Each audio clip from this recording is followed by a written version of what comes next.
नमस्ते साथीहरू, के सुन्दैछु म यो अबको चुनावमा त एमाले जित्छ अरे नि त। साँच्चै हो त? हेर्नुहोस् त यो भिडियो।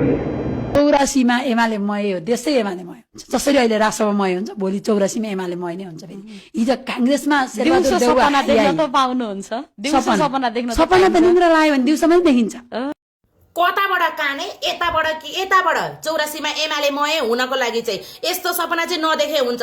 एमालेको पत्ता साफ हुनुमा पहिलो हात भनेको तिमीहरू झोले झ्याम्टेको छ त। कानका टुई भत्तुईको झन् महा ठुलो हात छ पत्ता साफ हुनुमा।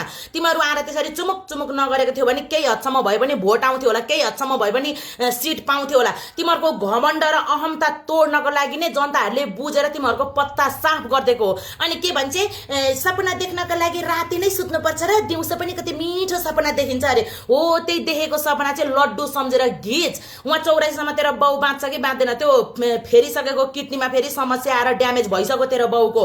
अब तैँले नि किडनी दिस भनी मात्रै हो 84सम्म बाँच्नको लागि त। अनि तँलाई लाज शरम भन्ने कुरो हुन्छ कि हुँदैन?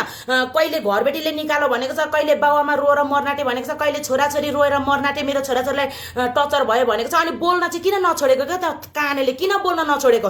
यो कानेको खेदो गर्छ भन्छन् कि साथीहरू मलाई सबैजनाले। तर यो कानेले बोल्छ नि यस्तो के बाध्य बनाउँछ क्या हामीलाई बोल्नको लागि। त चुपचाप लागेर बस के, चुपचाप लागेर बस। सबैभन्दा पहिलो हात चाहिँ तेरो छ एमालेको पत्ता साफ हुनको लागि, बुझिनस्? अझै पनि कति चुमुक चुमुक, कति साह्रो घमण्ड, कति साह्रो अहमता हो।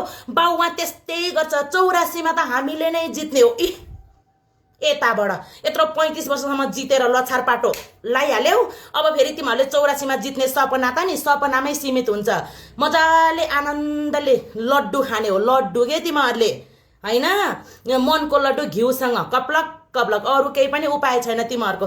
काने भत्तुई फेरि यस्तोको इन्टरभ्यू लिन चाहिँ बोलाइहाल्दो रहेछन् क्या मान्छेहरूले पनि। तर यो इन्टरभ्यू ल साथीहरू, भन्नुहोस् त, ल साँचो हो त यो कुरा? एमाले आउँछ त अबको चुनावमा? ल आफ्नो आफ्नो प्रतिक्रिया दिनु होला र साथै सेयर पनि गरिदिनु है त।